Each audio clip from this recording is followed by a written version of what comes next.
Una frase. Eso fue todo lo que se necesitó para cambiarlo todo. En el bajo mundo de Nueva York, el silencio suele ser la mejor política, especialmente cuando estás frente a Alessio el carnicero Mancini. Pero cuando una camarera cansada y explotada vio al capo más temido de la ciudad tratando a su anciana madre con fría indiferencia, no se quedó callada. Cometió un error. Habló el único idioma que creía que solo pertenecía a sus fantasmas. No solo le sirvió la cena, le sirvió un recuerdo que desataría una guerra. Presta mucha atención, porque esto no es solo una historia de amor, es una guía de supervivencia. La lluvia en Brooklyn no limpiaba las cosas, solo hacía que la suciedad fuera más resbaladiza.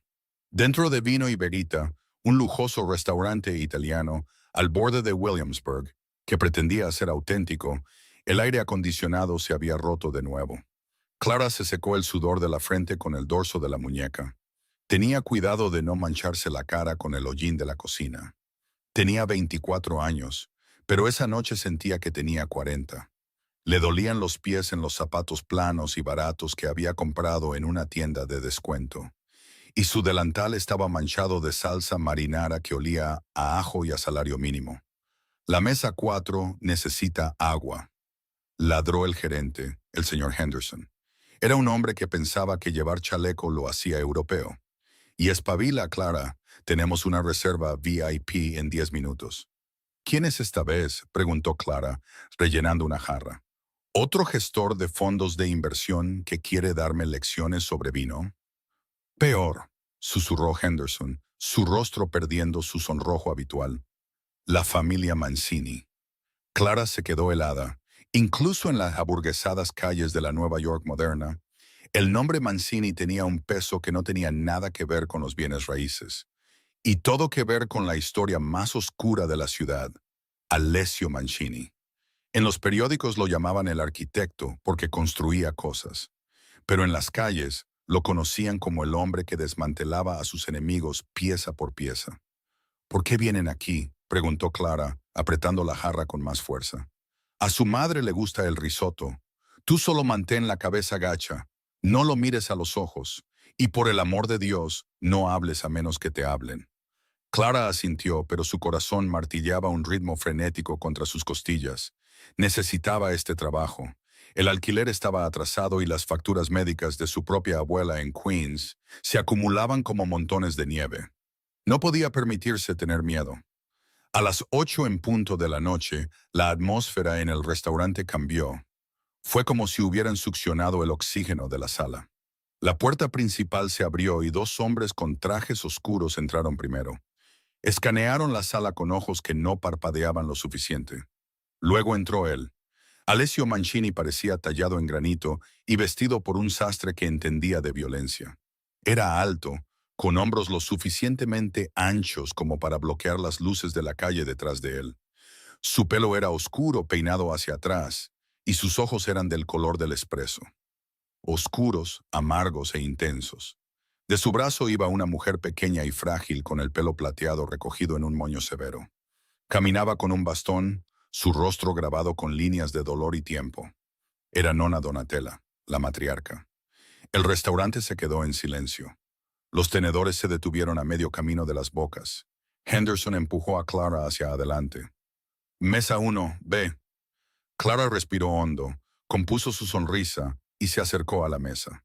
El guardaespaldas se hizo a un lado, dejándola pasar a través de la barrera invisible de intimidación.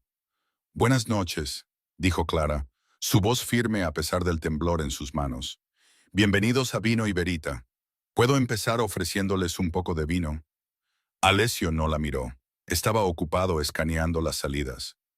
Una botella del Ornellaia del 98, ábrela en la mesa, y agua con gas para mi madre, a temperatura ambiente, sin hielo. Su voz era un barítono bajo, suave pero con un rasguño de autoridad. No le había preguntado a su madre qué quería. Había ordenado por ella. La anciana Donatella miró el menú con ojos nublados. Dejó escapar un suave y frustrado suspiro y apartó el libro encuadernado en cuero. Murmuró algo en voz baja, una sarta de palabras rápidas y agitadas. Alessio frunció el ceño mirando su reloj. Mamá, solo elige la pasta. Tenemos asuntos que atender más tarde. Non capisco questo menú, susurró ella con la voz temblorosa. E tutto sbagliato. No entiendo este menú. Está todo mal. Alessio suspiró, el sonido de un hombre que no tenía paciencia para la debilidad, ni siquiera en su propia sangre. Es comida italiana, mamá. Solo come. Clara sintió una chispa de indignación. Vio las manos de la anciana temblar mientras intentaba agarrar el vaso de agua. Le recordó demasiado a su propia abuela luchando con un mundo que se movía demasiado rápido para ella. Sin pensar, ignorando la advertencia de Henderson, ignorando las dos pistolas que sabía que estaban escondidas bajo las chaquetas a medida de los guardaespaldas, Clara se acercó. Se inclinó, su voz bajando a una cadencia suave y melódica. Signora Lasice l'aiuti. Lo chef prepara un risotto ai funghi che le ricorderà le colline di Corleone. È morbido, caldo e fatto con amore. Señora, déjeme ayudarla. El chef prepara un risotto de champiñones que le recordará las colinas de Corleone. Es suave, caliente y hecho con amor. El silencio en la mesa fue absoluto. La cabeza de Alessio se levantó de golpe. Por primera vez, la miró de verdad. No vio solo a una camarera. Vio el moño desordenado, los ojos cansados, el desafío en su postura. El rostro de Donatella se transformó. La confusión desapareció, reemplazada por una sonrisa radiante y llorosa. Extendió la mano y agarró la de Clara, su agarre sorprendentemente fuerte. «Tu parli la lingua vecchia», jadeó la anciana. «Siciliano, non l'italiano di città». «¿Hablas la lengua antigua, siciliano, no el italiano de la ciudad?» Clara sonrió cálidamente, apretando la mano de la anciana. «Mia nonna mi ha insegnato. Dice che il cibo ha un sapore migliore quando ne parli nella lingua di casa. Mi abuela me enseñó. Dice que la comida sabe mejor cuando hablas de ella en el idioma de casa». «Tomaré el risotto», declaró Donatella, mirando a su hijo con una nueva agudeza. «Y ella nos servirá. Solo ella». Alessio miró fijamente a Clara. Sus ojos se entrecerraron, calculadores. Parecía un depredador tratando de decidir si la criatura frente a él era una presa o una trampa. «No sabía que contrataban hablantes nativos en este tugurio», dijo Alessio, su voz tranquila pero peligrosa. «Nací en Jersey», mintió Clara con fluidez, apartando su mano de la de Donatella. «Pero mi sangre recuerda de dónde viene». Alessio se reclinó, cruzando los brazos. El Rolex en su muñeca reflejó la luz de las velas. «¿Cómo te llamas?» «Clara». «Clara», repitió él, probando el peso del nombre. «Trae el vino, Clara, y no hagas esperar a mi madre». Mientras Clara se daba la vuelta para marcharse, sintió los ojos de él quemándole un agujero entre los omóplatos. Llegó a la cocina antes de que le fallaran las rodillas. Se apoyó en la encimera de acero inoxidable, hiperventilando. «¿Qué has hecho?», siseó Henderson, apareciendo a su lado. «Le vi mirarte. Sí lo has ofendido». «Ha pedido el hornelaya», dijo Clara sin aliento. «No está ofendido. Está curioso». «La curiosidad de Alessio Mancini hace que la gente muera», advirtió Henderson. «Solo sirve la comida y haz que se vayan». Pero Clara sabía que era demasiado tarde. Cuando volvió a salir con el vino, Alessio ya no vigilaba las salidas. La estaba observando a ella. El resto de la cena fue una tortura de tensión. Cada vez que Clara se acercaba a la mesa para rellenar el agua o retirar un plato, los guardaespaldas se movían, sus manos flotando cerca de sus cinturas. Pero Donatella estaba encantada. Por primera vez en lo que parecían años, la matriarca estaba comiendo. Charlaba con Clara en el dialecto espeso y rústico de la Sicilia rural, preguntándole por la familia de Clara, su edad y por qué aún no estaba casada. Clara respondía cortésmente, desviando las preguntas personales con vaguedades, todo mientras sentía la mirada de Alessio diseccionándola. Él no hablaba mucho. Comió su filete poco hecho, cortándolo con precisión quirúrgica, escuchando la cadencia de la voz de Clara como si intentara descifrar un mensaje secreto. «Tienes un acento específico», dijo Alessio de repente, justo cuando Clara estaba retirando los platos de postre. Clara se congeló, con una pila de porcelana en las manos. Señor, mi madre es de un pueblo muy pequeño cerca de Palermo. El dialecto que estás usando es específico de ese valle. No se ha hablado comúnmente desde los años 90. ¿Cómo una chica de Jersey conoce la jerga de un pueblo muerto? La temperatura en el restaurante pareció bajar 10 grados. Esto no era una charla trivial, era un interrogatorio. La mente de Clara corría a toda velocidad. No podía decirle la verdad. La verdad era peligrosa. La verdad era la razón por la que estaba trabajando un turno doble en Brooklyn en lugar de terminar su carrera de derecho. Mi abuela, repitió Clara, con voz firme, era muy tradicional. No nos dejaba hablar inglés en casa. Alessio se levantó.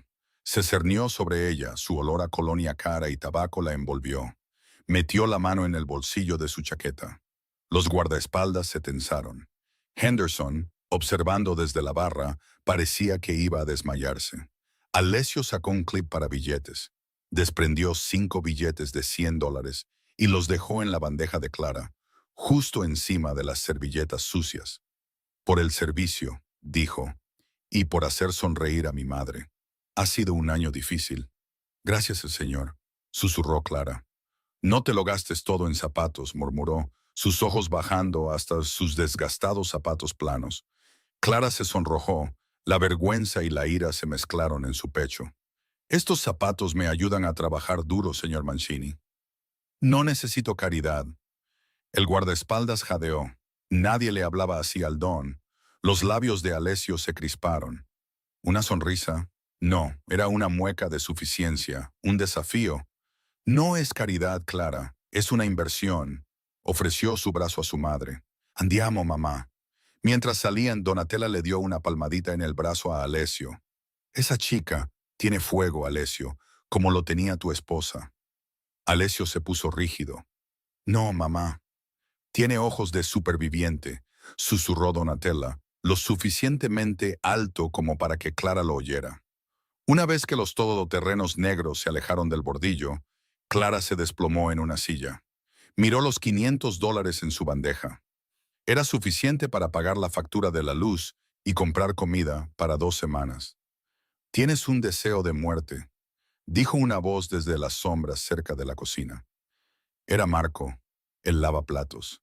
Era un chico joven, de 19 años, con un buen corazón pero una lengua suelta. Es solo un cliente, Marco. Ese era Alessio Mancini, dijo Marco, limpiándose las manos en un trapo. Mi primo solía hacer recados para su banda en el Bronx.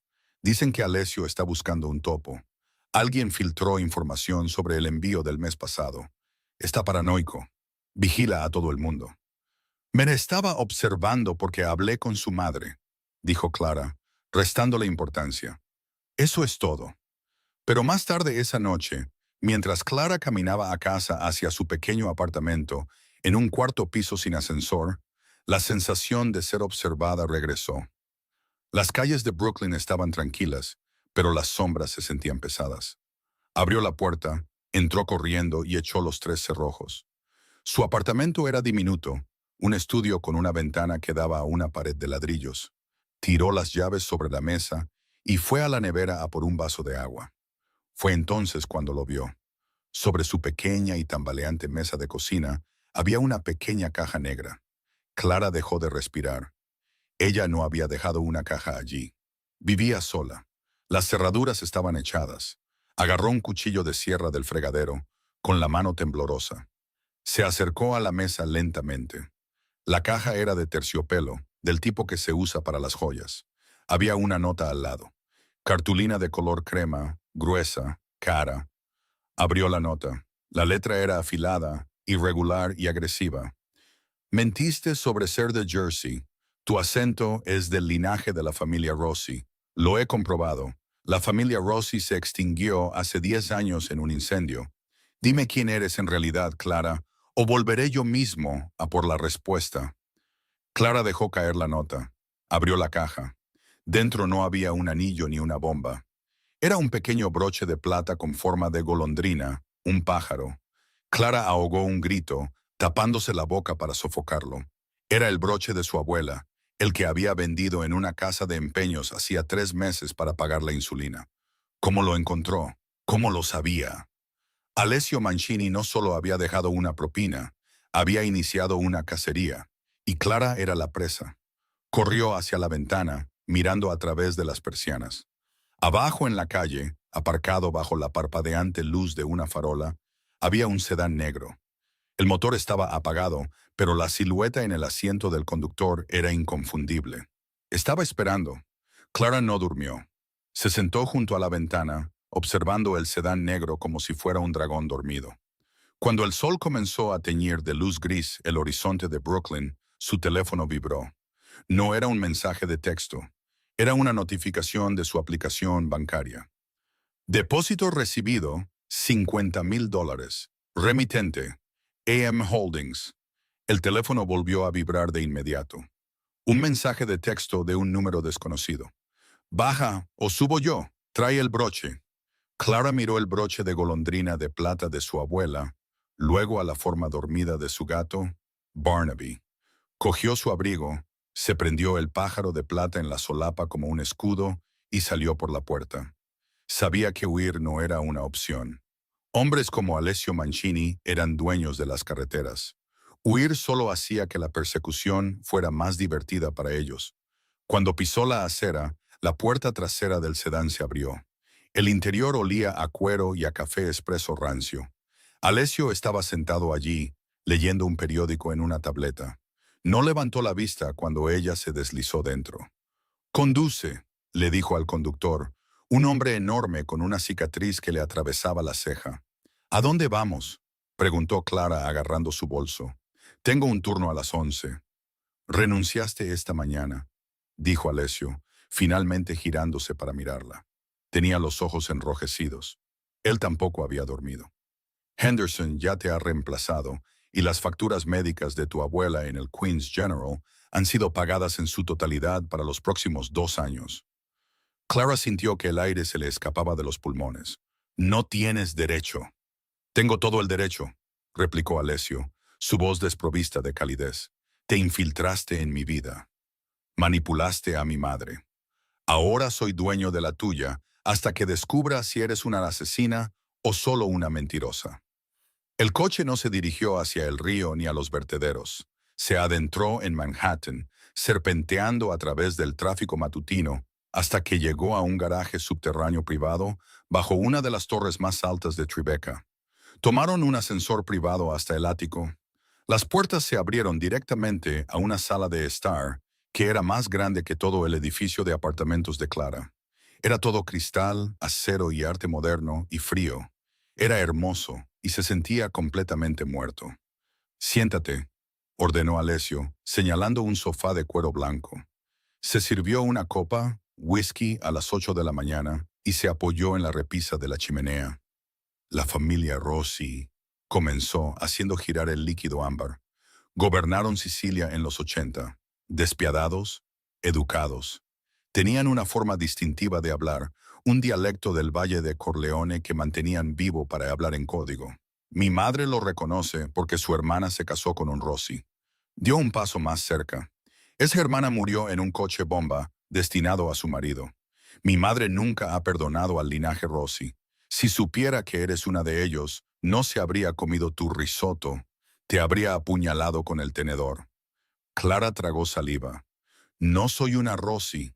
«Entonces explica el acento, explica el broche.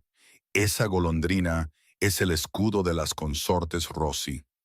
La mano de Clara voló hacia el broche en su solapa. No lo sabía. Su abuela solo le había dicho que era un pájaro de la libertad. «Mi abuela», dijo Clara, su voz temblorosa pero resuelta, «era una doncella. Trabajó para la familia Rossi en Palermo durante 30 años. Crió a sus hijos. Aprendió su idioma. Cuando la familia fue aniquilada en la purga de 2008, huyó. Se llevó el broche como pago por los salarios que nunca le dieron». Alessio estudió su rostro. Buscaba una microexpresión, un tic, una mentira. Era un maestro en leer el miedo. Pero Clara se había pasado la vida escondiéndose de cobradores de deudas y caseros. Sabía cómo mantener una cara de póker. «¿Una doncella?», repitió escéptico. «Sí, se llama Sofía. Tiene 82 años, es ciega de un ojo y actualmente está esperando un reemplazo de cadera que, al parecer, acabas de pagar».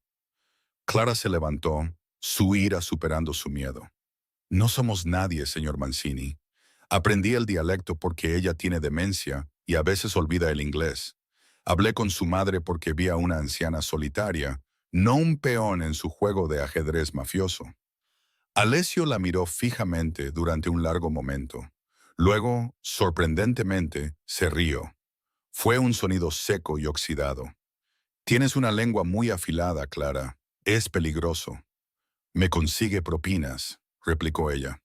«Te va a conseguir un trabajo», dijo él, dejando su vaso. «Te dije que soy camarera». «Ya no. Esta noche tengo una reunión con la Bratva, el sindicato ruso.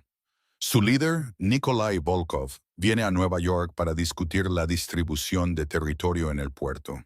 Insiste en hablar italiano porque se cree culto, pero habla un dialecto veneciano con el que mi traductor habitual tiene problemas». Sin embargo, los ojos de Alessio brillaron. La abuela de Volkov también era siciliana. «Si puedes encantar a mi madre, puedes encantarlo a él». «¿Quieres que traduzca en una reunión de la mafia?», preguntó Clara, incrédula. «No soy una criminal». «Ahora lo eres», dijo Alessio, caminando hacia un panel en la pared. Presionó un botón y una puerta oculta se deslizó, revelando un armario lleno de ropa de noche de mujer. «Aceptaste $50,000 esta mañana. Según la ley federal, ahora eres cómplice de lavado de dinero». Clara se quedó boquiabierta. «No lo acepté. Tú lo transferiste». «Tecnicismos», Alessio agitó la mano. «Ponte el vestido rojo. Encaja mejor con la narrativa de la novia. Si Volkov piensa que eres mi amante, no se guardará la lengua contigo. Necesito que escuches lo que les dice a sus hombres cuando cambia de idioma. Necesito saber si planea matarme esta noche. ¿Y si me niego?». Alessio pasó a su lado, deteniéndose a centímetros de su cara. Podía sentir el calor que irradiaba de él. «Entonces pido un reembolso de la factura del hospital de tu abuela. Y creo que ambos sabemos que no sobrevivirá al traslado a un centro estatal». No esperó una respuesta. Salió, dejando a Clara sola en la jaula dorada, mirando un vestido rojo sangre que parecía menos un vestido y más un objetivo. El lugar era una galería privada en Chelsea, alquilada para una subasta benéfica. Era la tapadera perfecta. La sala estaba llena de hombres en smoking que parecían tiburones con piel humana y mujeres que parecían hermosos y frágiles trofeos. Clara se sentía expuesta. El vestido rojo que Alessio había elegido era de seda, con la espalda descubierta, y se ceñía a cada curva de su cuerpo. Tenía una abertura que llegaba hasta la mitad del muslo, revelando la pistola atada a su pierna que el jefe de seguridad de Alessio, un hombre llamado Dante, había insistido en que llevara. «No sé cómo usar esto», había siseado Clara en el coche. «Apunta y aprieta», había gruñido Dante. «Pero intenta no dispararle al señor Mancini». Ahora, entrando en la galería con el brazo entrelazado con el de Alessio, sentía el peso del arma contra su piel. Alessio, por su parte, interpretaba perfectamente el papel del amante devoto. Mantenía una mano en la parte baja de su espalda, sus dedos cálidos y firmes. «Sonríe», le susurró al oído mientras pasaban junto a un fotógrafo. «Me adoras». «Te detesto», susurró ella de vuelta, dedicando una sonrisa radiante a la cámara. «Bien, mantén ese fuego. A Volkov le encantan los desafíos». Se acercaron al centro de la sala, donde un hombre corpulento, con una barba espesa y gris, reía a carcajadas. Era Nikolai Volkov. Sostenía un vaso de vodka en una mano y un puro en la otra, ignorando las señales de no fumar. «Alessio», rugió Volkov, abriendo los brazos. «El arquitecto. ¿Y quién es esta visión de belleza?». «Esta es Clara», dijo Alessio con fluidez. «Mi media naranja». Volkov tomó la mano de Clara y la besó, su bigote haciéndole cosquillas en la piel. Olía a azufre y a colonia cara. «Un piacere, bella signorina», dijo Volkov en un italiano chapurreado. Clara respondió en un italiano impecable y lírico. añadiendo un combate cuerpo a cuerpo con un asesino. Alessio buscó un cargador de repuesto, pero se había deslizado por el suelo. Uno de los hombres enmascarados rodeó el pilar, apuntando su arma a la cabeza expuesta de Alessio. Clara no pensó. El instinto se apoderó de ella. Un instinto que no sabía que tenía. O quizás un instinto que había heredado de una línea de sangre que intentaba negar. Metió la mano en la abertura de su vestido, sus dedos encontrando el frío acero de la pistola que Dante le había dado. No cerró los ojos. No tembló. Apunta y aprieta. ¡Bang! ¡Bang! 2 disparos. El pistolero se sacudió violentamente. El primer disparo le dio en el hombro, haciéndolo girar. El segundo le dio en la rodilla. Se derrumbó, gritando. Alessio giró la cabeza bruscamente, mirando a Clara. Ella estaba en el suelo, con la pistola sujeta, con un agarre a 2 manos que era perfecto, profesional y absolutamente algo que una camarera de Brooklyn no debería saber. Buena puntería, suspiró Alessio, cogiendo el cargador nuevo del suelo y recargando. El equipo de seguridad, liderado por Dante, finalmente neutralizó las amenazas restantes. El silencio que siguió fue más fuerte que los disparos. El humo flotaba en el aire. Volkov se levantó, sacudiéndose los cristales de su esmoquín. Miró a Luca, su traicionero segundo al mando, que ahora yacía muerto cerca de la cocina. «Me salvaste la vida, Mancini», gruñó Volkov. «El trato es tuyo, el puerto es tuyo». Alessio se levantó, pero no miró a Volkov. Se acercó a Clara. Ella estaba sentada contra el pilar, con la pistola aún en la mano, temblando ahora que la adrenalina se desvanecía. Él se agachó y le quitó suavemente el arma de los dedos. La ayudó a levantarse. Su vestido rojo estaba arruinado, manchado de vino y polvo. «Dijiste que eras la nieta de una doncella», susurró Alessio, su rostro a centímetros del de ella. La miraba con una intensidad aterradora. «Las doncellas no disparan con ese agarre, Clara». «Vi películas», tartamudeó ella, sus dientes castañeteando. «Mentirosa», gruñó él. Pero entonces hizo algo inesperado. La agarró por la nuca y apoyó su frente contra la de él. Fue con un gesto íntimo, posesivo y de alivio. «Nos vamos», anunció a la sala. «Dante, limpia esto». La sacó de la galería, prácticamente llevándola en volandas por la salida trasera hasta el coche que esperaba. Dentro de la seguridad del vehículo blindado, el silencio se alargó. Clara se abrazó, temblando. «Mi padre», susurró Clara en la oscuridad. Alessio la miró. «¿Qué?» «Mi abuela era la doncella», confesó Clara, las lágrimas finalmente brotando. «Pero mi madre no. Ella era la hija del don de los Rossi. Se enamoró del chofer americano. Huyeron juntos. No soy una Rossi de nombre, Alessio. Pero, por sangre, soy la última heredera viva del trono de Corleone». Alessio la miró fijamente mientras el coche aceleraba por las calles mojadas por la lluvia. La revelación no lo enfadó. Parecía encajar una pieza del rompecabezas. «La heredera Rossi», murmuró. «Si las otras familias se enteran, te casarán para unir los clanes, o te matarán para evitar una guerra». «Lo sé», sollozó Clara. «Por eso soy camarera, por eso no soy nadie». Alessio extendió la mano, su pulgar secando una lágrima de su mejilla. Su piel era áspera, callosa por años de violencia. «Ya no eres nadie, Clara», dijo, su voz baja y oscura. «Eres mía, y no dejo que nadie toque lo que me pertenece». Se inclinó, y por un momento, Clara pensó que iba a besarla. Quería que lo hiciera. El peligro, la adrenalina, la forma en que había protegido su cuerpo con el suyo, había despertado algo primario en ella. Pero se detuvo a 1 centímetro de distancia. «Pero primero», susurró, «tenemos que sobrevivir a la noche, porque Volkov no fue quien ordenó ese ataque. Fue un trabajo interno». «¿Cómo lo sabes?», respiró Clara. «Porque Alessio sacó un pequeño dispositivo de su bolsillo, un micrófono que había cogido de debajo de la mesa en la galería. Este transmisor pertenece a mi propio consigliere. La traición está en mi propia casa». Los ojos de Clara se abrieron de par en par. El único lugar al que se dirigían era de vuelta al ático, de vuelta a la trampa. ¡Da la vuelta!, le gritó Clara al conductor, pero el conductor no giró. Miró por el espejo retrovisor y Clara vio la cicatriz en su ceja contraerse. Cerró las puertas con seguro.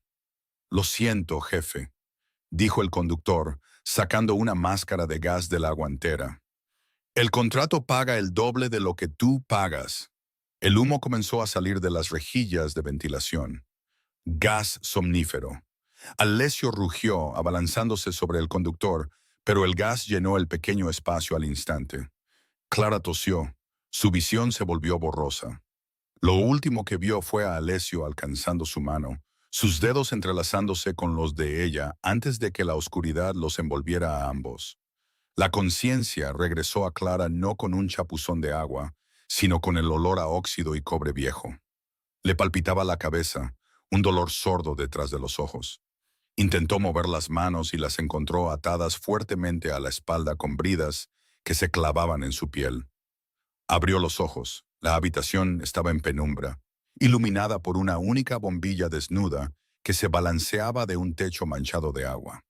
Parecía un congelador industrial, despojado de su maquinaria, pero que conservaba el frío de la muerte.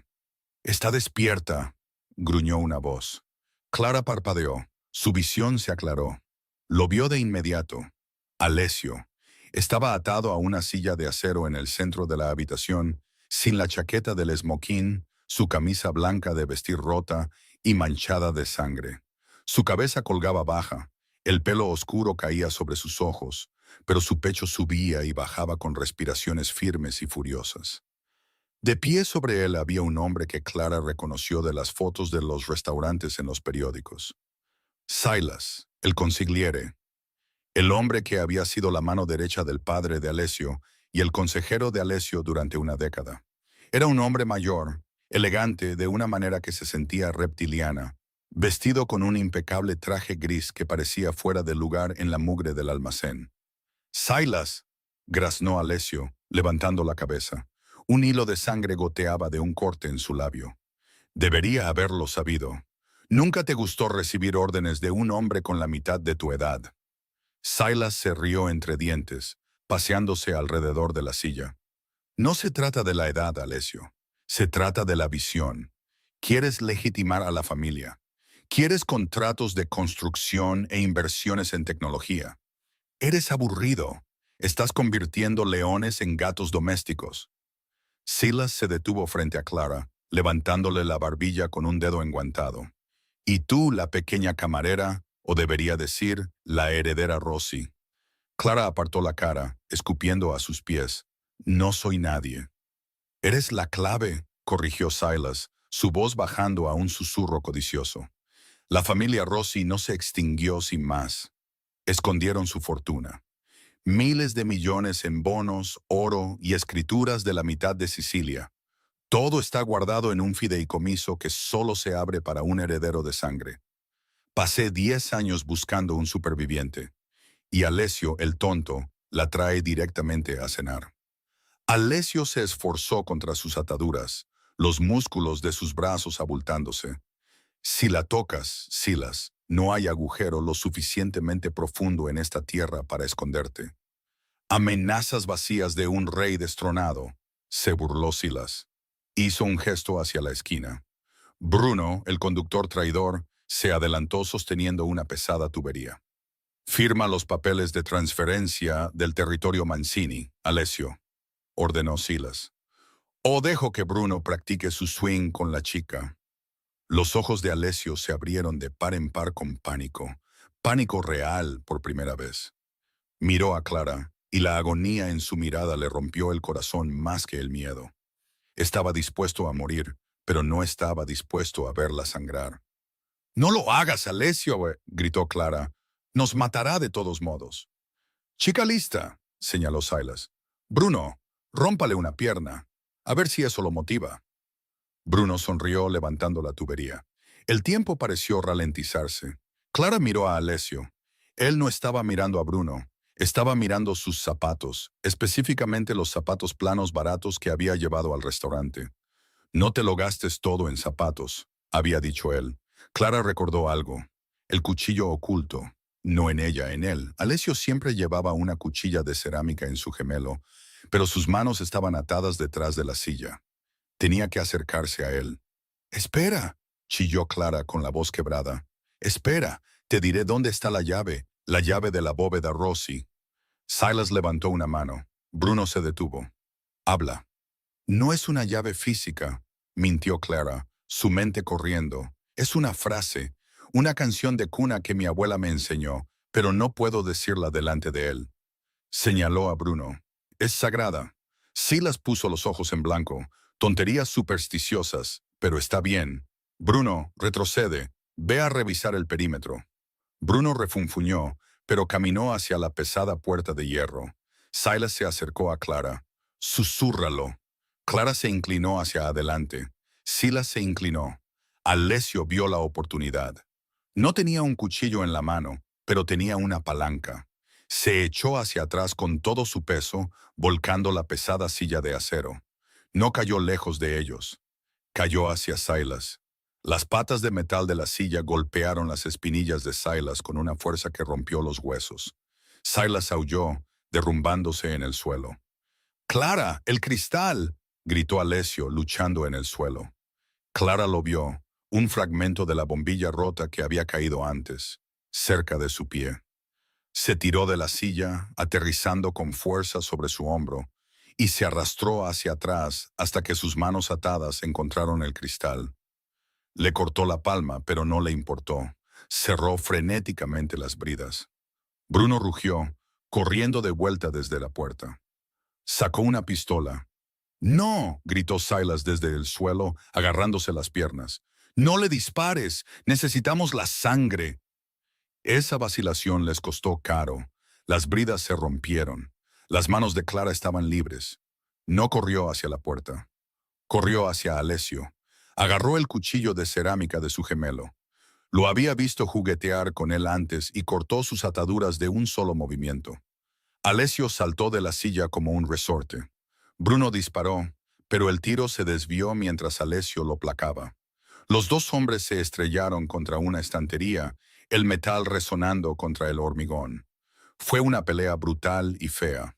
Bruno era fuerte, pero Alessio luchaba con la desesperación de un hombre enamorado. Alessio recibió 2 puñetazos en la mandíbula. Escupió sangre y luego le clavó la rodilla en el plexo solar a Bruno. Mientras Bruno se doblaba, Alessio agarró la tubería que Silas había dejado caer y la blandió. El sonido fue nauseabundo. Bruno no se levantó. Alessio se dio la vuelta, con el pecho agitado, la sangre goteando de su nariz. Silas intentaba arrastrarse hacia la pistola que Bruno había dejado caer. Clara llegó primero. Pateó la pistola al otro lado de la habitación, luego se paró sobre Silas, con el pecho agitado. Miró al hombre que había ordenado su muerte. «El lema de los Rossi», dijo Clara, su voz temblando de adrenalina. «Nunca dejes a un enemigo a tus espaldas». No le disparó. No era una asesina. No realmente. Pero levantó el talón y pisó con fuerza su mano, rompiendo los dedos que buscaban su teléfono. «Vámonos», dijo Alessio, agarrándola del brazo. «Vendrán más». Corrieron. Salieron por las pesadas puertas de hierro a la noche. Estaban en los muelles industriales de Nueva Jersey. La lluvia caía a cántaros, lavando la sangre, pero no el miedo. Alessio hizo un puente en una furgoneta de reparto oxidada aparcada cerca de la valla. Mientras el motor arrancaba a trompicones, Clara miró hacia el almacén. «¿Sabe quién soy?», susurró. «No se detendrá». Alessio puso la furgoneta en marcha, su mano encontrando la de ella en la oscuridad. Su agarre era férreo. «Yo tampoco, Clara, yo tampoco». La casa de seguridad no era una mansión.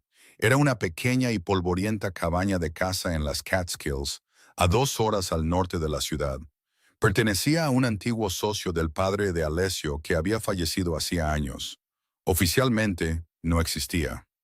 Alessio abrió la puerta de una patada, guiando a Clara adentro. El aire olía a pino y abandono.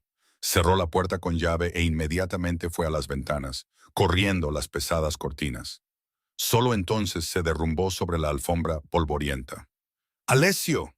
Clara se arrodilló a su lado. Estaba en mal estado.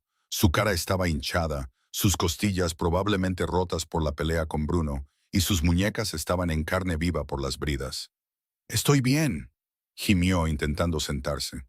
Botiquín de primeros auxilios debajo del lavabo en el baño. Clara corrió. Encontró la caja de lata oxidada y volvió corriendo. Sus manos, normalmente tan firmes al llevar bandejas de vino, temblaban mientras vertía alcohol en un paño. «Esto va a picar», advirtió. Alessio siseó mientras ella le limpiaba el corte en la frente. «Tienes un toque suave para una mujer que dispara a las rodillas». Estaba aterrorizada, admitió Clara, con voz suave. Se movió para limpiarle la sangre del labio. Alessio le cogió la mano. La habitación se quedó en silencio, salvo por el sonido de la lluvia en el techo de hojalata. La adrenalina de la huida se estaba desvaneciendo, dejando atrás una vulnerabilidad cruda y expuesta. «¿Por qué no corriste?», preguntó Alessio, buscando en sus ojos. «En el almacén, cuando volqué la silla, podrías haber llegado a la puerta». «¿Y dejarte?». Clara negó con la cabeza. «Te lo dije, mi abuela me enseñó a no dejar nunca una deuda sin pagar. Me salvaste en la galería». «Esto no es por una deuda, Clara», murmuró Alessio. Su pulgar acarició el interior de su muñeca, enviando escalofríos por su espalda. «Silas tenía razón. Me le estoy ablandando. Cuando te vi en esa silla, cuando pensé que iba a hacerte daño, estaba dispuesto a firmarlo todo. El imperio, el dinero, mi nombre, lo habría quemado todo solo para sacarte de esa habitación». El aliento de Clara se entrecortó. ¿Era este el carnicero de Brooklyn? ¿Este hombre que la miraba como si fuera la única fuente de luz en un mundo oscuro? «¿Por qué?», susurró. Alessio se incorporó, haciendo una mueca de dolor, y le tomó la cara entre sus manos grandes y cálidas. «¿Por qué?», dijo, su voz áspera por la emoción. «He pasado toda mi vida construyendo muros. Construí una fortaleza de dinero y miedo para que nada pudiera volver a herirme. Y entonces te acercaste a mi mesa con una jarra de agua y le hablaste a mi madre en el idioma de mis fantasmas y atravesaste los muros». Se acercó más, su frente descansando contra la de ella. «No solo tradujiste un menú, Clara. Me tradujiste a mí. Me despertaste». Clara cerró los ojos. Las lágrimas se escaparon. Había pasado su vida huyendo de su linaje, escondiéndose en las sombras de la pobreza para evitar el punto de mira de su historia. Pero aquí, en esta cabaña polvorienta, con este hombre peligroso, se sentía vista. «Tengo miedo, Alessio», admitió. «No sé cómo ser la esposa de un mafioso. No sé cómo ser una Rossi». «No tienes que ser ninguna de las dos cosas», prometió Alessio. «Sé Clara, solo sé Clara, yo me encargaré del resto». La besó. No fue un beso suave. Fue desesperado, alimentado por el roce con la muerte y el abrumador alivio de la supervivencia. Sabía a whisky, sangre y lluvia. Clara le devolvió el beso, sus manos enredándose en su pelo oscuro y desordenado, atrayéndolo más cerca. En la fría cabaña crearon su propio calor, un fuego que quemó los títulos de jefe y camarera, dejando solo a un hombre y una mujer que habían encontrado a su igual. La mañana llegó demasiado pronto. Clara se despertó en la alfombra, cubierta por la chaqueta del traje de Alessio. La cabaña estaba fría. Alessio estaba de pie junto a la ventana, mirando a través de una rendija en las cortinas. Había encontrado una camisa limpia en el armario, de franela demasiado ajustada en los hombros, y estaba limpiando su pistola. La neblina romántica de la noche anterior se había cristalizado en una realidad afilada y fría. «No podemos quedarnos aquí», dijo Alessio sin darse la vuelta. «Silas rastreará la furgoneta. Tenemos quizás una hora». Clara se levantó, alisando su vestido arruinado. Se sentía diferente, más fuerte. El miedo seguía ahí, pero ya no era paralizante. Era combustible. «¿Cuál es el plan?», preguntó. «Tengo un helicóptero esperando en Jersey», dijo Alessio. «Puedo llevarte a Italia, a un convento en las montañas donde ni siquiera Silas buscará. Allí estarás a salvo». Clara se acercó a él y le quitó la pistola de las manos. La dejó sobre la mesa. «No». Alessio frunció el ceño. No, no voy a ir a un convento, afirmó Clara. Y tú no vas a luchar contra él solo. Silas tiene a los hombres, tiene los recursos, y ahora tiene tu territorio. Si vuelves solo, mueres. Tengo que intentarlo, argumentó Alessio. Tiene a mi madre. La habitación se quedó en un silencio sepulcral. ¿Qué? Jadeó Clara. Revisé mis mensajes seguros mientras dormías, dijo Alessio, con la voz quebrada. Silas la trasladó del centro de cuidados esta mañana. La tiene. Quiere un intercambio. Tú y yo por ella. Clara sintió una rabia fría instalarse en su estómago. Esa dulce anciana, la mujer que solo quería un risotto que supiera ahogar. Clara fue al baño. Encontró un par de tijeras oxidadas en el armario. Se miró en el espejo. El pelo largo y oscuro que solía llevar en un moño desordenado era un punto débil, una debilidad. Cogió las tijeras y se cortó el pelo. Largos mechones cayeron en el lavabo hasta que quedó un corte bob afilado e irregular que enmarcaba su mandíbula. Parecía mayor, peligrosa. Parecía una Rossi. Volvió a salir. Alessio la miró, atónito. No vamos a ir a Italia, declaró Clara. Silas cree que está luchando contra un hombre de negocios cansado y una camarera asustada. Cree que tiene todas las cartas porque tiene a tu madre. Clara cogió la pistola y comprobó la recámara. Pero olvidó una cosa, Alessio. ¿Qué cosa? Olvidó que no soy solo una camarera. Soy la nieta de la familia que le enseñó a la tuya a matar. Los ojos de Clara eran duros como el pedernal.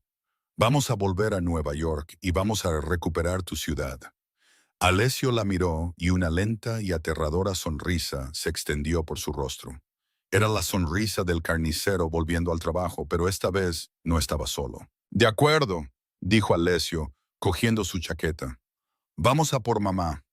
La finca Mancini estaba iluminada como un faro. Silas, el usurpador, no se escondía. Estaba celebrando. Dentro del gran salón de baile, los jefes de las 5 familias se sentaban en sofás de terciopelo, presenciando lo que se suponía que era el fin de la línea Mancini. En el centro, atada a una silla, estaba Donatella, una pistola presionada contra su cabeza por Silas. Alessio y Clara irrumpieron por las pesadas puertas de roble. Alessio estaba ensangrentado, su camisa rota, pero sus ojos ardían con una calma fría y aterradora. A su lado, Clara parecía transformada. Su pelo estaba cortado en un bob afilado y peligroso y en la solapa de la chaqueta demasiado grande de Alessio, llevaba el broche de la golondrina de plata. «Llegáis tarde», se burló Silas, apretando su agarre en la pistola contra la sien de Donatella. «Estaba a punto de empezar la ejecución sin vosotros». «Déjala ir, Silas», ordenó Alessio saliendo a la luz. «¿Me tienes a mí?» «Os tengo a los dos», rió Silas. «Y veo que has traído a la camarera. Bien, la línea de sangre Rossi termina esta noche». Donatella jadeó viendo el cambio en Clara, el moratón en su mejilla, el fuego en sus ojos. «Figlia mía», susurró, «deberías haber huido». «No huyo de la familia», afirmó Clara. Se puso delante de Alessio, ignorando a Silas y mirando directamente a los 3 dones visitantes. Uno de ellos, el anciano don Falcone, la miró con los ojos entrecerrados. «Caballeros», dijo Clara, su voz resonando en un perfecto y antiguo siciliano. «¿Bebéis vino mientras un traidor amenaza a una madre? ¿Es este el honor de la comisión?» «Es una farsante», gritó Silas. «No es nadie». «¿Lo soy?» Clara se desprendió la golondrina de plata y la sostuvo en alto. «Don Falcone, mi abuela Sofía sirvió en su casa antes que en la de los Rossi. Me habló de la cicatriz en su palma izquierda de un anzuelo de pesca en 1974. Está viva y observa». La sala se quedó en un silencio sepulcral. Don Falcone se levantó, mirando su mano, luego el broche. «Si ella sostiene la golondrina», retumbó Falcone, «está bajo la protección de las antiguas leyes. No se puede derramar sangre sin un juicio». La cara de Silas se puso morada. «Yo soy el jefe. Yo doy las órdenes. Matadlos». Los guardias dudaron. Miraron al legendario don Falcone, luego al desesperado Silas. «No me alisté para matar a mamás», gruñó el jefe de la guardia bajando su rifle. «¡Traidores!», chilló Silas, volviendo a apuntar con la pistola a Donatella. La mataré yo mismo. Pero había olvidado la regla de oro. Nunca subestimes a una madre italiana. Mientras Silas estaba distraído por Clara, Donatella había liberado una mano de sus cuerdas y había metido la mano en un bolsillo. Cuando él se giró, ella no se acobardó. Le clavó una aguja de tejer de acero de 5 pulgadas con fuerza en el muslo. Silas gritó, la pistola disparando salvajemente hacia el techo. Alessio se lanzó. Placó a Silas, estrellándolo contra el piano de cola con un estruendo discordante. No fue una pelea, fue una ejecución de justicia. Alessio le propinó 3 brutales puñetazos, rompiendo el control de Silas sobre la familia para siempre. Alessio se paró sobre el hombre destrozado, recogiendo la pistola caída. «Hazlo», gorgoteó Silas. «Conviérteme en un mártir». Alessio miró a Clara. Ella negó ligeramente con la cabeza. Él soltó el cargador y tiró la pistola a un lado. «No», dijo Alessio. «La muerte es demasiado fácil. Rocco, llama a los federales. Dales los libros de contabilidad. Que se pudra en una celda por el resto de su vida». Los ojos de Silas se abrieron de horror. La prisión era un destino peor que la muerte. Mientras se lo llevaban a rastras, Alessio corrió hacia su madre. Donatella lloró, abrazando tanto a Alessio como a Clara. «Tienes el fuego», le susurró Donatella a Clara. «Nos salvaste». Alessio tomó la mano de Clara y la levantó hacia los dones que observaban. «La guerra ha terminado. La familia Mancini sigue en pie, y este es el futuro». Don Falcone asintió, con respeto, por Dona Clara. 6 meses después, Vino y Verita estaba cerrado por un evento privado.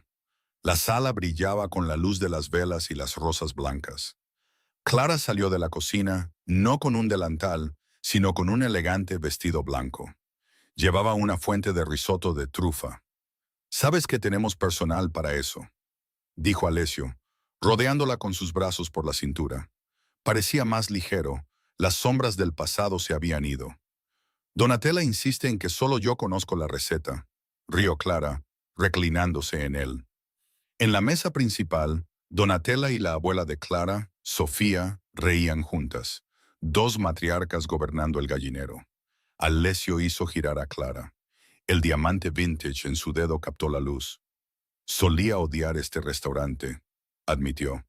«Pensaba que era solo una tapadera, pero es donde encontré mi corazón». La inclinó en medio del comedor. No fue el beso de un jefe reclamando un premio, sino de un hombre que sabía que era el afortunado. Clara sonrió contra sus labios. Había empezado como una camarera sirviendo a un hombre frío y había terminado siendo dueña de la ciudad y de su corazón. Una frase. Eso fue todo lo que se necesitó. «Ti amo, Alessio», susurró. «Ti amo, Clara», respondió él, «per sempre». Y así es como un simple plato de risotto derribó un imperio y construyó uno nuevo. Resulta que el arma más peligrosa de la mafia no es una pistola. Es la verdad dicha en el idioma correcto. Clara pasó de servir mesas a gobernar la mesa, demostrando que a veces tu herencia es tu mayor superpoder. ¿Qué te pareció la transformación de Clara? ¿Crees que tomó la decisión correcta al perdonarle la vida a Silas? ¿O debería haber acabado con él? Cuéntamelo en los comentarios. Si te ha gustado esta historia de giros, romance y justicia, por favor, dale al botón de me gusta. Ayuda muchísimo al canal. Y no olvides suscribirte y activar la campanita para no perderte ninguna nueva historia. La próxima semana tendremos un romance oscuro con un multimillonario. Gracias por vernos y nos vemos en el próximo video.